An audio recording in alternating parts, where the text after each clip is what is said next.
Hi, welcome to Open Range. I'm Will Gardner, your host here. I'm with Century 21 Morrison Realty, and every week we do a segment and an episode on real estate, matters that involve and are important for North Dakotans in the Bismarck, Mandan, Fargo, everywhere in North Dakota. It's a very beneficial show to give you some insights and some backgrounds on real estate in our area.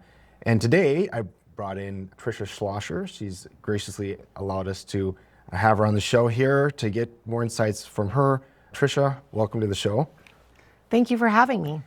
And so just for the folks that are watching, I wanted to give a little bit of background with Trisha. She's the broker and the owner at Century 21 Morrison Realty. Trisha, can you tell us a little bit more about yourself and the company? Yes, absolutely. So our company, Century 21 Morrison Realty, has been in the Bismarck-Mandan area for at least since 1978. Started by two brothers, has a great foundation, and here we are today. We have spread out throughout the state, and we have 4 offices and over 120 agents. Yeah, because when you first joined, I think it was about half is where you're at now, and you brought on different offices. I think you're in Williston, Minot, Dickinson, all the other small towns in between there that are very important. You're from a small town.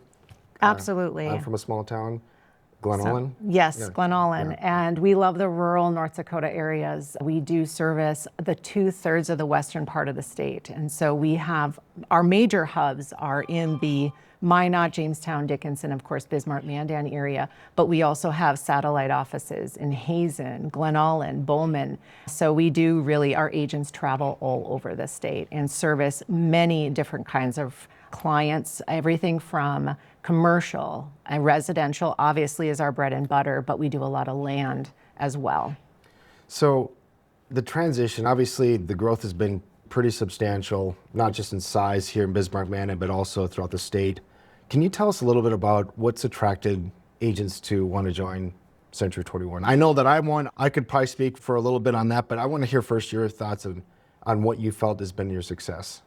First of all, our growth is always very intentional. We want to grow with intention. We look at other companies that are trying to spread out and how do we maintain a culture that's strong throughout? Because our culture is very much centered on what is best for clients. And we always want to keep that our focus. It's the consumer that is at the heart of everything we do. So we always say if it's good for the consumer, it's good for us.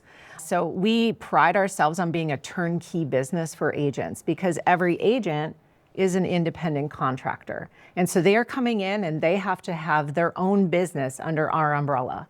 And a lot of people coming in, a lot of agents coming in don't necessarily know how to run a business, but they want to sell real estate. And so we are there to help them run their business successfully, service their clients, and make sure that they're highly qualified and trained, and to make sure that because they are taking care of the consumer's oftentimes their biggest investment that they'll ever have. And I can speak to that too, as far as being an agent myself. One of the things that I'm a broker, so I could go anywhere. I could start my own office, and I don't because of the resources we have. One of the things that I think is really important, especially when I'm thinking about other people, other clients that I have, and every time I do a listing, I'm constantly telling my clients why I've stayed with Century 21.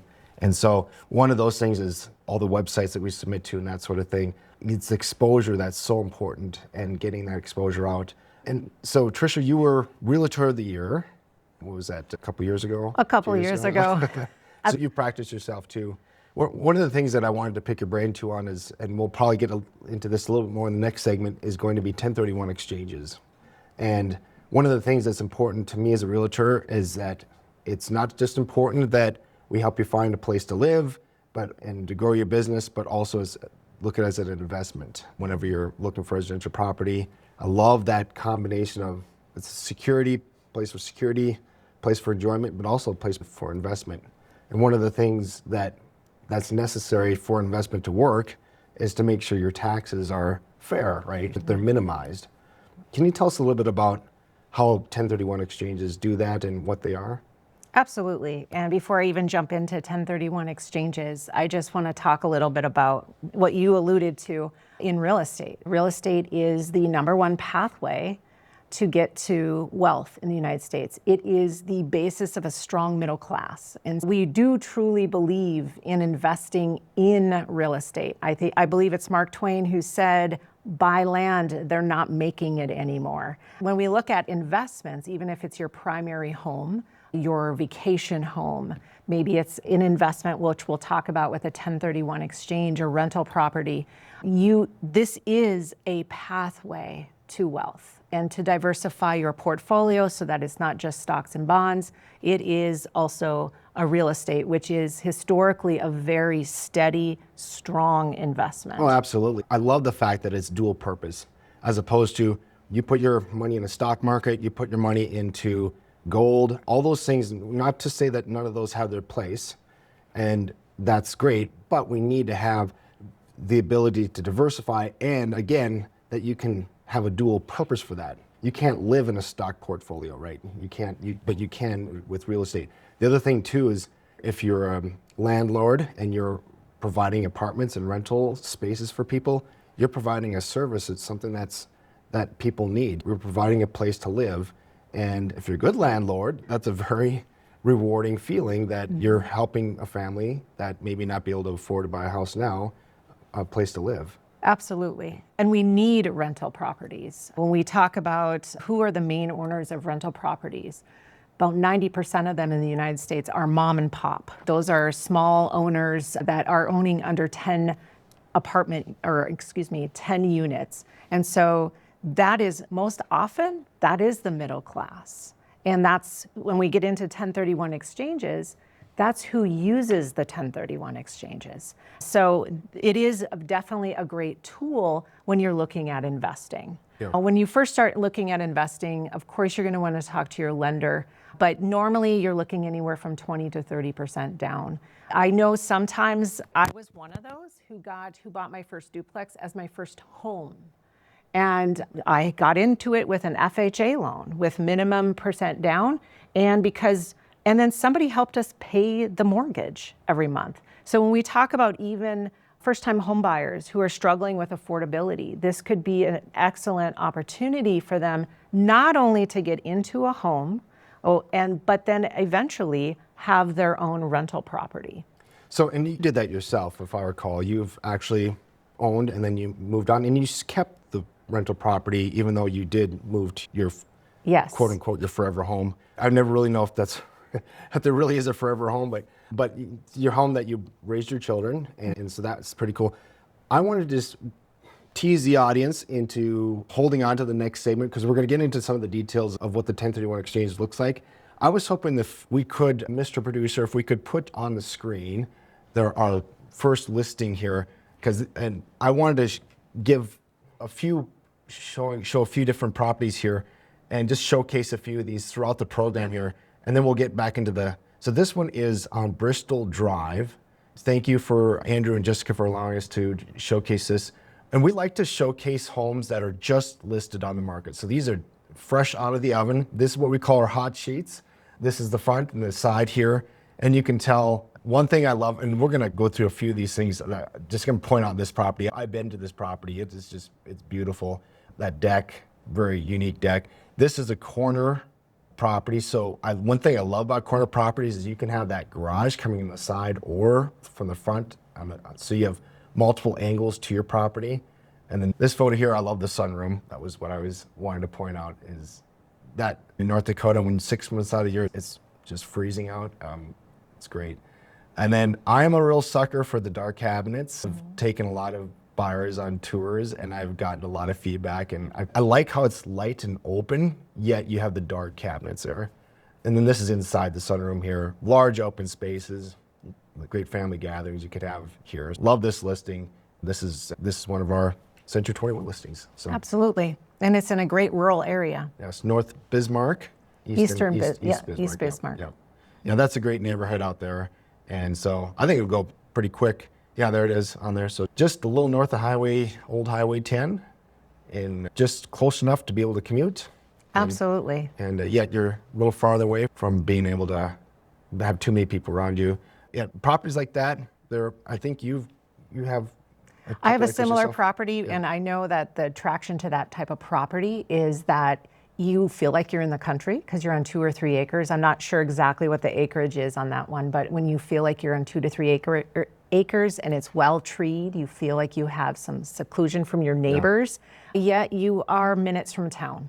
And so you're still within amenities. I know where I live, we can't order pizza, but we still are within minutes of town. And Bismarck and Mandan have a lot of great subdivisions like that. You can use the hot tub without feeling embarrassed. So we'll be back again in a few minutes here, talking with Trisha Schlosser with Century 21 Morrison Realty, owner builder, after these messages. Thank you. Did you know that the U.S. life expectancy peaked at 78 years in 2014? And global life expectancy is declining for the first time in 30 years because people are aging faster than ever before. This is due to more toxins in the air, chemicals in our soil and food, and a variety of other external factors that are new to us. What most people don't know is that we can actually fight aging on a cellular level. Scientists discovered that kimchi actually slows the aging process of human cells, helping protect them and delay aging at the cellular level. The power of nature can outweigh the power of pharmaceuticals without the nasty side effects. And now you can get all the benefits of kimchi in a simple capsule with Kimchi One. Each capsule delivers over 900 probiotic strains, plus antioxidants and enzymes that support your digestion, metabolism, and skin health from the inside out. As we age, we become more susceptible to microbial threats. Kimchi is a natural antimicrobial, helping your body fight off these harmful bacteria, viruses, and even toxins, while boosting your immunity and energy. Best of all, Kimchi One is 100% made in the U.S., all natural, non-GMO. So it can support your gut, protect your cells, and help you feel younger every day. So you need some Kimchi One from Brightcore. Today, you can get an exclusive offer by clicking the link below and just code OPENRANGE and get 25% off your entire order. Or even better yet, you can call my friends at Brightcore for up to 50% off your order and get free shipping. Give them a call right now at 888-341-4470. We're going to jump right into more hot properties. These are fresh on the market. The first one, 700 Aspen Avenue, Bismarck. And so this one is just north of the interstate, a little bit further north of Century there. Beautiful area. And yeah, we got some photos here.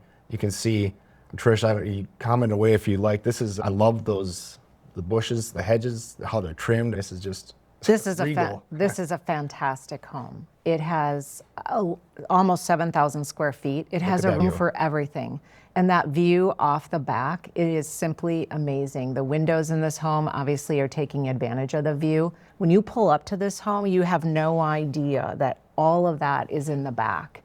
And of course, as you can see, the big doors. One of the favorite things about this home is that it has a bourbon tasting room. I heard about This is very nice. I did get to sit in the chair in it. So it is just a home that was built for entertaining. It was a home that's built for a busy family, a busy group of people that really wants to spread out. And you really could, even as you go downstairs, there's rooms. I know when we've talked about it, I thought we could have a hunting room and we could have a craft room, and it's a beautiful home. That's your bedroom closet there. That's not a gymnasium or a second living room. That's your closet. Yes. And that entry, what a great entrance there. It is. The word I would say is it's grand. Yeah. It's grand. Did you see the bathroom? The bathroom looked, I don't know, it was bigger. It's bigger than probably my main floor in my house when I grew up. The bathroom and kitchens are always going to sell the home. This home is simply amazing. Yeah. I just want to note too that this is Amy Hollett's listing. Amy Hollett, yes. We had a last second edit on here, so apologize to Amy about that. Thank you, Amy, for that listing. And so one of the things also, so this is a higher end home, so this is fine homes and estates collection, we like to call it at Century 21. So this is just a beautiful house, a lot of square footage, but a great location to be able to get this close to walking to shopping if you want a little bit of a walk, but it's just right there. Absolutely. You're in some pretty desirable school districts and it has everything someone's looking for. So great listing. Going back to, so let's shift back again to 1031 exchanges. Obviously, that's going to be a house that someone's looking for their future. And whenever so if you're buying a personal residence and then you're selling it and buying another one, do you have to use 1031 exchanges for that, or? Actually, you can't. If you wanted to use a 1031 exchange, it would not include any type of personal home. It would have to be classified in a like-kind exchange. It would have to be classified as, number one, real estate, but also as an investment. So if you're thinking about, gosh, could I save some money or defer my taxes on my primary? Of course, I'm going to tell you over and over again that you need to talk to your CPA all about taxes. So I'm going to refer you there first. But second, 1031 exchanges are really meant for investment properties, so that you can take the funds the proceeds that you're getting from that investment once you sell it, and you can leverage the entire amount into a new investment so that you can defer the taxes that you normally would have paid. Those would have been capital gain taxes. And depending on your income, that could be anywhere from 0 to 20%. Most people see 15%, think 15% for capital gains. So if you had $100,000 that, I'm using easy math here, but if you had $100,000 that you had in proceeds from a property that you sold, a rental property, an investment property, and you wanted to then take that $100,000 and put it into another investment property or multiple investment properties, then you could use the entire $100,000 rather than saying, I have to reserve $15,000 as my capital gains. So what a 1031 exchange does is the IRS allows us to leverage the entire amount rather than paying the taxes right now. Now, I want to stress that this is deferred taxes. Someday those taxes will have to be paid. But in a 1031 exchange, it's just a great tool to allow you to use the entire amount that you got out of that property that you sold. And I have a client right now that's going through that as well. So they're coming from Montana. They have a couple residential properties that they're currently using for rental properties. So they're getting income from those rental properties. And they're moving out they've already moved out here, but they're looking to purchase some land as well.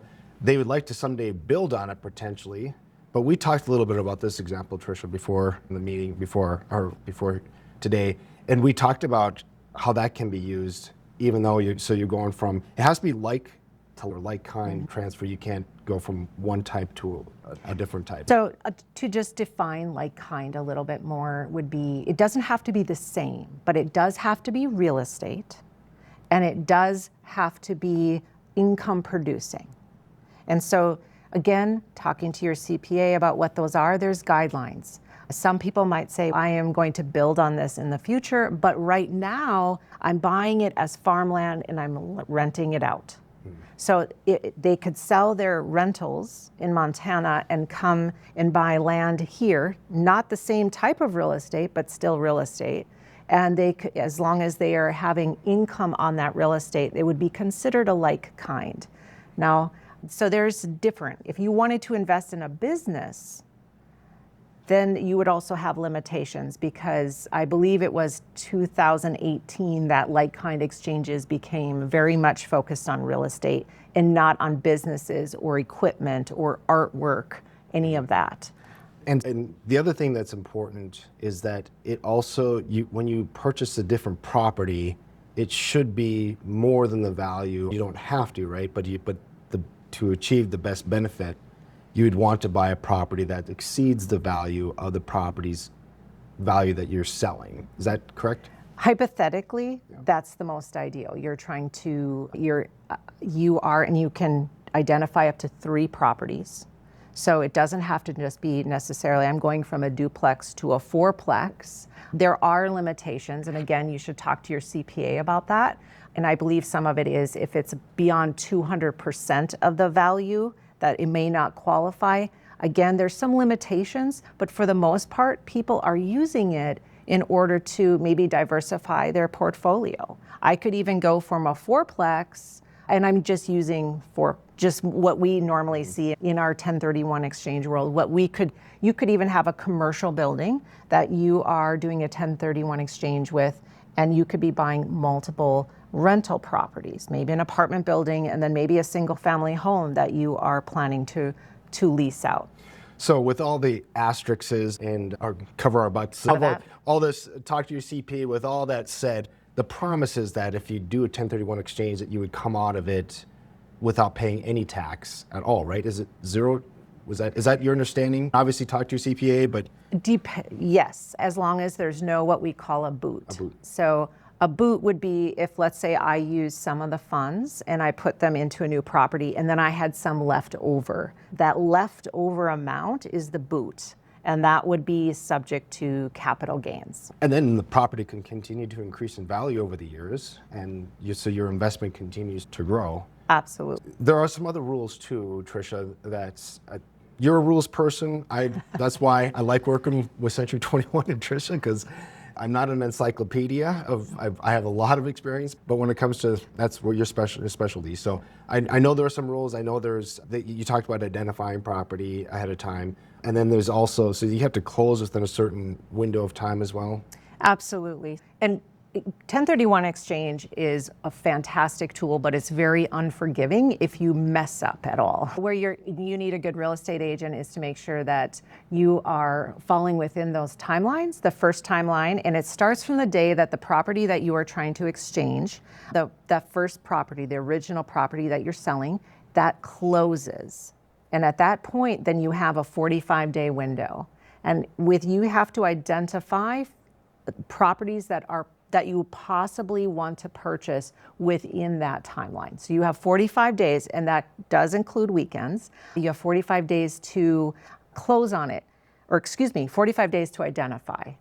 And that might just simply be handing your CPA a notification to say, here are the ones that I think I'm going to purchase. Then your next step would be to close on one or all of those within 180 days. And that 180 days, again, that start date is the day you close on a property. Okay. So you have to fall within those guidelines. Most people do not have a problem doing that because they usually have a property maybe identified before they even close on the original property. However, they may want to take that time. But just know those timelines need to be met so that they're within the qualifications, because even one day over, you'll miss it. So we have just a little under a minute left. And one other thing that came to mind too is that there's also the requirement that the buyer has to agree, or the other party that you're working with, they both have to agree that a 1031 exchange is also being done, and they have to sign off on it. But there's really no detriment to the other party, right? I would say, and I'll correct the agree word, Sure. but they have to be notified. And really who you're giving notification for is the IRS. Okay. Yeah, and those are just some of the things. One of the things, again, that I love about our office is we have not just Trisha, but a lot of great brokers that when I have questions, things that we have done, we don't do every day, like 1031 exchanges, we have a lot of great resources to go to. So thank you, Trisha, for clearing up some of those things. Welcome back again to Open Range. Will Gardner, your host here with Trisha Schlosser with Century 21 Morrison Realty. We have a few more properties we'd like to show you, and so we'll get those on the screens here in a second. The first one here is 1314 Bayview Court, Bismarck. This is down on right on the water, I believe. I think this is actually on the Missouri. Beautiful property here. Amy Hollett, thank you for allowing us to have this listing out here for you. We like to just show you the new ones that came on. So this is a new one from Amy that just came on the market. So great twin home on the river, has just great access. It's also pretty close. You can get right into town here from this location here, as opposed to maybe some other places on the water up north. This is very convenient. Look at that view, that sunroom. That's just... Can you imagine the sunsets? I bet that's fantastic. I love the wood too, on there.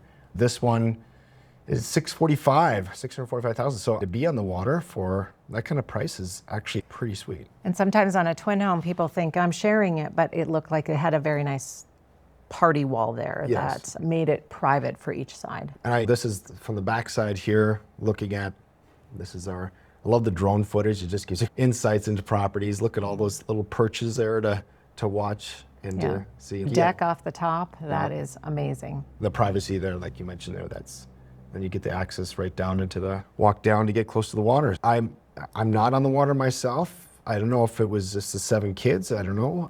We had to start from humbler beginnings. We love where we're at now in Mandan. But Trish, just as we ended the last segment, we were talking again about 1031 exchanges. Great ways to help taxpayers, property owners save some money.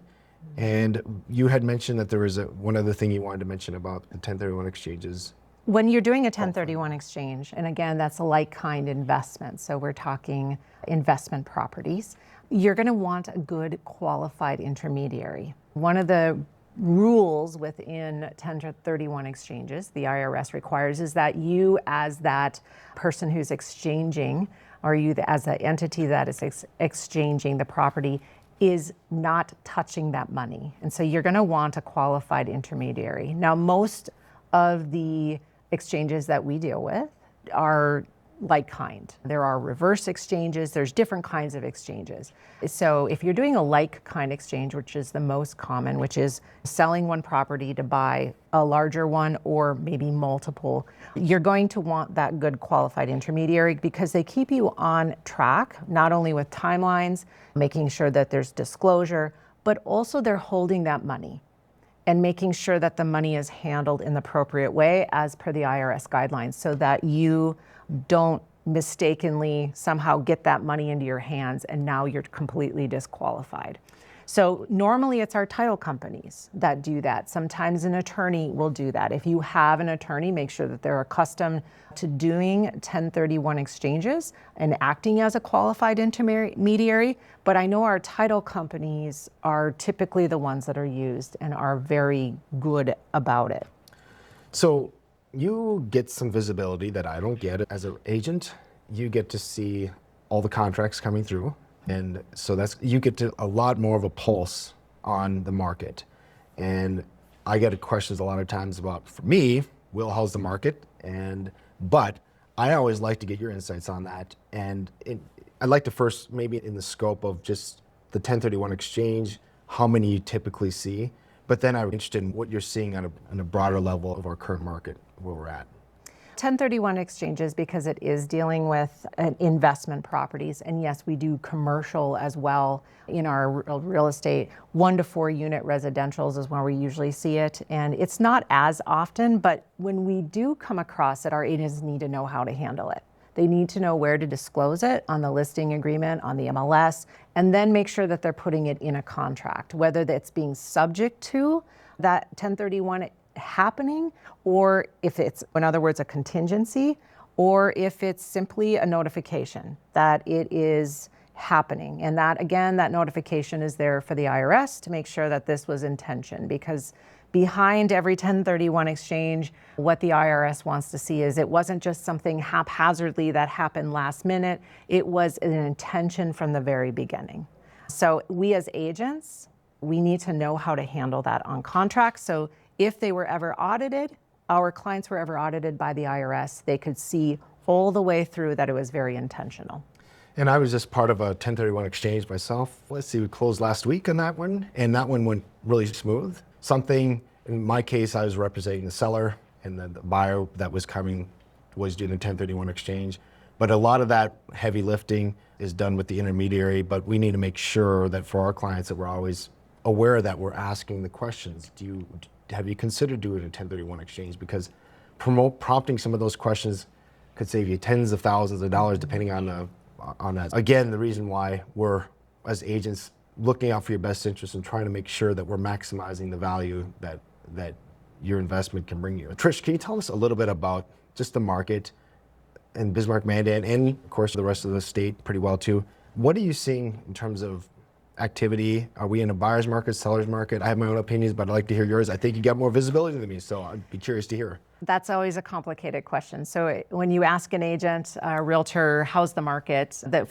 Maybe the first response should be, what part of it? Because it is definitely all over the place, depending on first-time home buyer. When we're looking at first-time home buyer, would you agree, up to 450? It's just when we used to think, gosh, that was down 100, 200,000. Now first-time home buyers are going up to 450. So in some of those pockets, we are seeing multiple offers on every deal. And then on some of them, depending on when you start getting up into that higher end, it's softer. And I would say statewide, that's true. Affordability is a big deal. And I would say accessibility. I've been talking to a couple lenders in the last week, and I just said, how are the applications coming in? Because applications for mortgages is an indicator to me about what's about to happen. And I think our spring market is here. Yeah. And I definitely can see it in the faces of our agents when they're coming rushing through the office to the copy machine, to their desk, and out the door again. I definitely can feel it and see it. Yeah. But again, the market overall is good. I look at it like the stock market. When is the right time to jump in? When it's high, when it's low? I don't think we're going to see prices go down in general. Maybe on the top end, they do soften a little bit here and there, depending on the market. But overall, again, why real estate is a great investment is because generally it continues to go up. And what I've seen as I'm reading my emails from the nosebleed section of lending, because we don't get into that, but when I see the rates, I get the emails constantly from the lenders. I do see a downward trend with interest rates, which usually as realtors, we don't really totally love that. You would think that we would, and I think it is a positive in the end, but it isn't. It's amazing because Trisha says it can become a rat race where if it drops too much, too fast, now I'm writing for one buyer, I'm running 5 offers, 7 offers before we get one. We're not there yet. It's still very achievable for a buyer, but it's still a very strong seller's market has been my experience. If you have a house to sell, it is a good market to be in. But if you're a buyer, as long as you have a good agent that's really pushing and getting you into houses immediately and getting the offers immediately and getting someone that's full-time that's going to work to get in front and get ahead, and also not just negotiate on dollar amount, but negotiate on the 10 other pages that have the terms and 10 pages of options and levers and all these places where you can change all the information on. There's so many places where you can negotiate. And a lot of times it's not the sellers, a few $1,000s is not a big deal. What's a big deal is, are you going to be around in 25 days or 45 days when you want to close? Although I say that many days, and now I'm thinking of, we have had some news about some appraisers that are no longer in our market or that have not renewed their licenses. So there may be a little bit of a bump there. I don't know if you can speak to that for a second. Yes, we were just told yesterday, one of our agents is also an appraiser, and she just said there were 21 appraisers in North Dakota that did not renew their license last year. And those are all over the board, what they appraise, but we already have a shortage of appraisers. So what does that mean to the consumer? That means probably more than likely, a little more difficult to get a 30-day close. So we're probably looking at 45 days. This is pretty normal in our spring market anyway when it picks up. Interest rates have dropped. The other thing that has happened is now people are looking at refinancing. And when they are looking at refinancing, that also requires an appraisal. So that is another thing that the appraisers are going to be busy with. So we have just 1 more minute left here. I don't know if we could put on the screen, we have a few more hot properties that have just come on the market, and I just wanted to get them in here. We'll go through these pretty quickly. The map does not have this right here. I apologize for that. This is in Mandan, so 244, talking about one of those first-time home buyer homes. I've been in this home before. This is a really nice house. This is good entry-level price. There is a finished basement here, which is neat for an older home. And so I love the kneeler there in front of the bed. So you got a few different more pictures here. So there's a lot of options for Trish for these first-time home buyers. Absolutely. I really like what we see here. That's about all the time we have here today. Thank you again for joining us, and we'll see you next week on the Real Estate Hour of the Open Range program. Thank you. What's going on, everybody? Dr. Jake Schmidt's back with another Freedom Health Talk on Open Range. What we're going to be discussing today, I get this a lot when I talk to people, and this is a conversation that I think it's relevant and germane, and it's something that in the current world that we live in, I think it's an important concept to talk about. There's a reason, and again, this is not good, it's this correlation, not causation, but there's a reason why disease rates keep going up. There's a reason why we have more cancer now than we did 50 years ago, even though the war on cancer has been around for, I don't know, 40 years, 50 years, 60 years, something like that. There's a reason why we have more heart disease now than we did 50 years ago. There's a reason why we have more diabetes, type 2 diabetes, than we did 50 years ago. There's a reason why children are now being diagnosed type 2 diabetes when they weren't 50 years ago. There are reasons for why this is happening. So what I'm going to be talking about today, I think this is an important conversation to have. I think this is something that will hopefully, even if you choose not to take my advice, which by the way, that's obviously free will, right? I'm just here. I'm giving you my advice. I am not a medical doctor. I always make sure that I state that my expertise, my 2 doctorates, one was that I was a chiropractor first, and then I got a clinical nutrition, doctorate in clinical nutrition. So my entirety of this conversation is centered around nutrition. So I'm going to be giving you my advice, or I'm going to be giving you factoids for you to consider. And how is this able to move the needle for your health? You can choose to completely ignore me, which is fine. You get to choose that. I don't think you should, but you get to. I had this conversation with family, with friends. And again, it's wild to me how many people like still think if you can eat fast food every day and be like, okay, it's wild to me, but people do it. Let's talk about the concept of quality, food quality. On my previous segment that I did, I talked about like toxicants. I talked about like pesticides on food and, how it's just generally not as good for you as organic. I'm going to talk a little bit about that today. I just want you to understand, like when I mention people should eat organic food, it doesn't mean that every food has to be organic, but the foods that are heavily sprayed, like most fruits, or all fruit, really, most vegetables, they're so conventional, they're so heavily sprayed with pesticides that we know, and I say, and it's like we know, studies have shown that the more you're exposed to chemicals like Roundup, but that's not the only one, the increased likelihood there is of problems. We know that. Your health goes the wrong direction. There's a reason why a lot of countries will not accept our food. I was watching my last segment, I was talking about House Bill 1318, this last North Dakota legislative session. I testified against that. That was the bill that was giving pesticide producers essentially like a liability shield from being sued for damaging people with their products. And I went back and I was rewatching some of the Senate floor debate that happened on this and how often my dad was a farmer. And actually, so was my father-in-law, both farmers. My father-in-law never made this claim. Now, the more I think about this, the more I realize like he was very libertarian minded, kind of make up your own mind, mind your own business. Don't tell me what to do, as most North Dakotans are. And I remember having conversations with my father about, especially when I was going through chiropractic school 16, 17 years ago now, I think somewhere around there, 15 years, whenever, I don't know, a while back. And I was talking to him about how organic is better. And one of the arguments would always come to, how do we feed the world then? There's no way that we can use organic. We can't produce everything organic and feed the world. That always irritated me because I'm like, the world doesn't really always want our feed. So that's a false argument. But then I actually started, I wonder what percentage of the world's food does the United States supply? And it's actually around 15%. 15 total. If we remove all of our production, like we just said, US, we're done. We are not going to produce one more iota of food. I don't mean like for the world. I just mean total. No more farming. All of it's gone. The world wouldn't starve. It would just, we'd have other countries that would have to start kicking in, right? They'd have to kick in more. China would do more. Brazil would do more. Like we are not the people, like our country does not keep the world fed. We don't do that.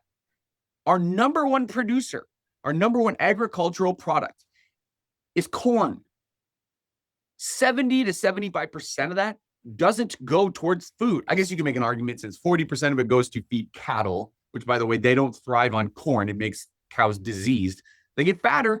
And I guess you can sell your cow for more, but it's not, that's good for them. So 40% roughly goes towards feeding cows. Another 30% goes towards ethanol, which we also don't need. So the vast majority of our products, about 70, I think it's 70, no, sorry, 65% of all of the products that we produce are either corn or soybeans, neither of which are super healthy. Soybeans largely get sent to China. So the concept that we're feeding the world is wrong. Okay. I'm prefacing all of this to say that's wrong. And the idea that we couldn't just make everybody just, hey, we're all going to go organic. We're going to completely get rid of pesticides. We're going to completely get rid of herbicides and fungicides. We're going to remove all that. The idea that we magically wouldn't be able to feed our country is wrong. Okay. You need to understand that. When a farmer says, what, we couldn't feed the world without Roundup, that's wrong. That is flat wrong. Would you be required to, like, I'm not going to produce corn anymore? Okay. If we removed corn, would we all die? Nope. If we stopped making soybeans, would we die? Nope. So the idea that we have to have these pesticides, which are harmful, in order to produce food is wrong. It's a fundamental misrepresentation of the facts, which are we don't need those products. In fact, food is better when it's organic. That's a fact. It's a fact. Again, this is not causation. We're talking correlation here. I'm not saying that if you don't have organic food, you're going to die of cancer. I'm not saying that. What I am saying, however, is that we have more cancer now, and it's directly correlated to the amount of crap that we put in our food. You can debate that all you want. I'm just telling you that's the reality. Go look it up. When I was coming up with the topic, I thought the difference between 87 octane fuel and 91 octane fuel, right? Organic versus not organic, if you want to look at it that way. When you put fuel into your vehicle, the performance of your vehicle, right? Unless you have such kind of a weird specific that you have to use something, right? But generally speaking, if you use 91 octane fuel, it's going to be a little more expensive, but you're going to get better gas mileage and your motor will last longer. If you use the cheaper fuel, you get worse gas mileage and your engine breaks down sooner. Okay, and there's not a better way to say this, right? So if I use better food, if I put better quality nutrition into my system, operates better. I'm more efficient. I have a better attitude, more energy, mood is better. I'm not deficient in things. Healthier. If I use cheaper, convenient food, right? Fast food, boxed foods, a lot of processed foods, it's cheaper, but the result is worse. And I have increased risk of disease process, which means I'll die early. This is a hard one for people to understand, especially if you're crazy. Like, we have 5 kids, right? So I feel like we're running all over the place all the time, right? I feel like we don't have a ton of time, and it's really hard to be intentional with your nutrition. I'm not perfect, and I will never ever make that claim. I do my best with the understanding that my decisions matter. Your decisions matter. So when you choose to eat, I don't really care, pick McDonald's. There isn't one that's better, right? Fast food is fast food generally. When you make that decision, I want you to know what you're doing. At a fundamental level, what you're doing is you are sacrificing tomorrow's health for today's convenience. You're sacrificing tomorrow's health for today's convenience. That's why this is important. It's just like investing, right? If I was going to invest money, it is not necessarily fun to take an amount of your paycheck, every single paycheck, and put towards your future, right? Because what am I doing? I'm sacrificing today's comfort and today's convenience for tomorrow's benefit. When you eat healthy, does healthy food taste as good as non-healthy food? Generally, no. That's why sugar tastes so flipping good, because it tastes good, but it's not good for you. So like eating a salad, for example, which I know salads can be good. I'm not going to pretend like healthy food doesn't taste good. It does. But generally, one of the arguments people will throw at me is, it doesn't taste good. I don't like the taste of it. I would prefer, okay, I get it. You're not a toddler. I understand. Make better choices. But by eating the good food today, I'm investing in tomorrow's health. So that's my question. I can get into the percentages and the carbs versus proteins versus fats, which That's all important. But at the end of the day, what are you fundamentally doing? Are you investing for tomorrow? Are you making choices today that will benefit you tomorrow? Are you making choices today that will harm you tomorrow and it will take away your joy tomorrow? That's the real question. And you get to make the choice as an adult. Wow, I feel like this just got really tense all of a sudden. That's my question for you, and my goal for you is that you make better choices today to impact your tomorrow and make it better. All right. As always, you guys know that I love you. Dr. Jake Schmitz, another Freedom Health Talk. Until we meet again, make better choices, get better outcomes. All right. Peace out.